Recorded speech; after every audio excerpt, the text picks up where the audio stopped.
Have you ever felt powerless? Like the world is moving around you, but you're stuck, watching from the sidelines? That feeling of helplessness. It's something we all know too well. But here's the truth. No one actually wants less power. Deep down, we all crave the ability to shape our own lives. Yet in today's world, we're told to hide that desire. We're expected to play fair, to be decent, to look like we're not hungry for power even if we are. So how do you rise without being seen as ruthless? Let's reflect on what Robert Greene reveals in the preface of the 48 Laws of Power, and why ancient wisdom still holds the keys to navigating modern life. Section 1. The Paradox of Power in a Civilized World. We live in a world that pretends to value fairness.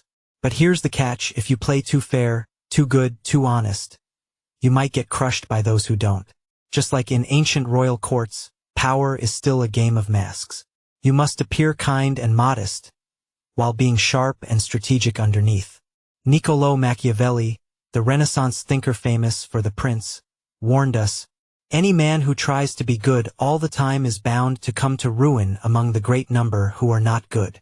In other words, if you always choose kindness over strategy, you may fall behind because not everyone plays fair. Napoleon Bonaparte gave us a clue. Place your iron hand inside a velvet glove. Be strong but smooth, powerful but pleasant.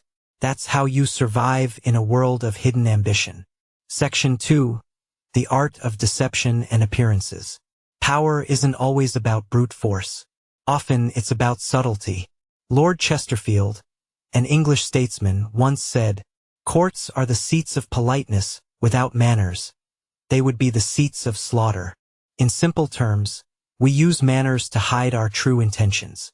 If we didn't, society would be chaos. Powerful people understand this. They know when to show weakness, not because they are weak, but because it serves a purpose. As Robert Greene puts it, making a show of one's weakness is actually a very effective strategy. Even Friedrich Nietzsche, the philosopher who often challenged traditional morals, said, "Lambs may call birds of prey evil, but birds of prey don't hate lambs. In fact, they love them because they're easy to eat." It's a cold truth. The world doesn't always reward innocence. Section 3. Emotions, the greatest barrier to power. If you want control over yourself and your life, you must learn to master your emotions. Greene warns us that emotion clouds reason. Especially anger, it makes you predictable, weak. A calm enemy is more dangerous than an enraged one. So if someone hurts you, don't react in rage. Instead, take a deep breath and remember this. Keep them off guard by feigning friendliness. That's not weakness. That's wisdom. Section 4. Power as an art, not evil but human.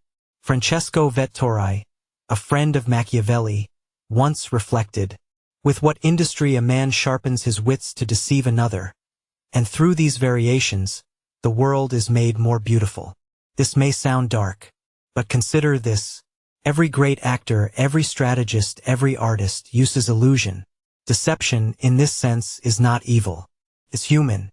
To play the power game, Greene says we must wear many masks, change our face like an actor, adapt to the moment, because power isn't just control, it's flexibility, agility, awareness, and that, too, is a kind of art. Section 5. Time, cost, and mastery. Time is your most valuable currency. As Nietzsche said, the value of a thing sometimes lies not in what one attains with it, but in what one pays for it. Before you chase any goal, ask yourself, what will this cost me? Time? Peace of mind? Energy? Choose your battles wisely. Protect your inner peace like a treasure. Power isn't always in what you do, but in what you refuse to do. Section 6. The Psychology of Power. Balthasar Gracian, a 17th century courtier, once wrote, "Many people study animals or herbs, but how much more important it is to study people. If you want to rise, you must understand others, their fears, their desires, their motives. This isn't manipulation. It's awareness." To gain power, Greene says you must be a master psychologist, because the one who understands others holds the advantage. People are complex, mysterious. You may never fully understand them, But the more you observe, the sharper your instincts become. So let's return to the beginning. If you felt helpless, if the world seemed unfair, you are not alone. But you are not powerless. The first step to gaining power is seeing the truth. That people wear masks. That appearances matter. That strategy, not just goodness, guides results. Study your past mistakes, not to dwell but to grow. Reflect, adjust, and move forward with grace and cunning. Remember, power is not about domination. It's about choice. The choice to respond instead of react. To see instead of assume. To lead instead of follow blindly. Be patient. Be perceptive. And when the time comes, let your velvet glove reveal the iron hand beneath.